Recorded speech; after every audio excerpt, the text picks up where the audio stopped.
verspályázatot hirdetett, amelynek az volt a célja, hogy szép rímekben, nagyívű költeményekben ki lehessen fejteni, hogy mit jelent nekünk a vatera, a vaterás életérzés, hogy mit jelent nekünk felhasználóknak, eladóknak és vásárlóknak maga a vatera.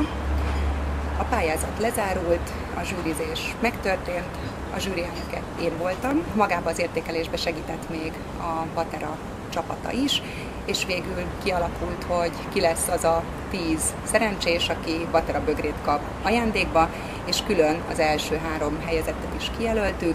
Egészen konkrétan 68 pályamunka érkezett, többségében kedves, vidám, értékelhető alkotások születtek.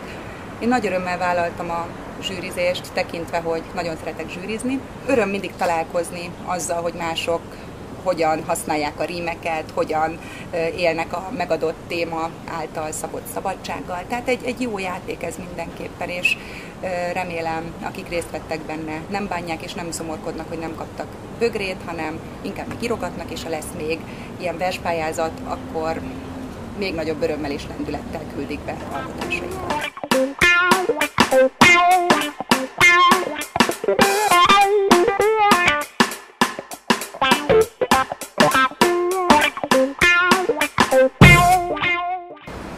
Az első helyezettünk Bamboo Flower, ő nem is verssel pályázott, hanem egy indulóval, vagy hát nevezzem ezt feldolgozásnak, vagy nem is tudom minek.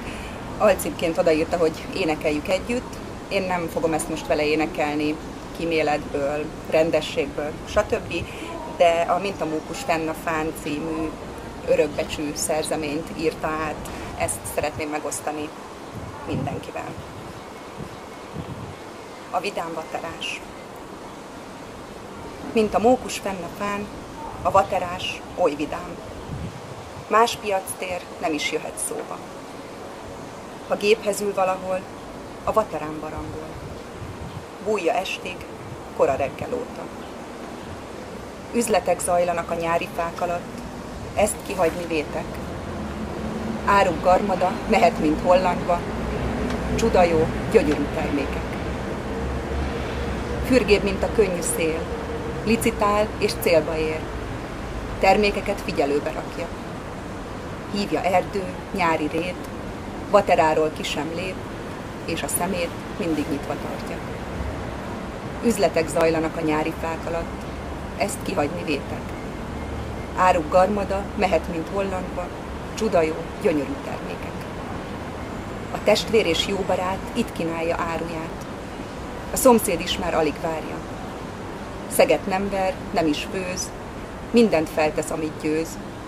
Anyósát is éppen regisztrálja. Üzletek zajlanak a nyári fák alatt, ezt kihagyni vétek. Áruk garmada mehet, mint Hollandba, csuda jó, gyönyörű termékek. Sokáig gondolkodtam, hogy merjem ezt a verset első helyezetre tenni, de nagyon klassz a ritmusa, nagyon jó az elgondolás, az ötlet, és valóban lehet rá énekelni. Amikor elolvastam, kipróbáltam, hogy működik-e énekként, és utána egész este ezt daloláztam, még nagyobb kedvet kaptam a vaterázáshoz. Ez a dal, ez a vers volt az, ami még inkább lendületet adott, és énekeltem magamban, és gondoltam, hogy ezt a vidám érzést, hogy mindenki vaterázzon együtt, licitáljon és célba érjen, kellőképpen kifejezi, ezért hát szerintem jogos az első helyezett. A második helyezett szerintem Csóró Kóró. Ő egy 4 soros remek művel képviselteti itt magát, ami így szól. Vateráról szól a versem. Leütöttem, meg is nyertem. E rimpárra licitáltam, nektek íme recitáltam.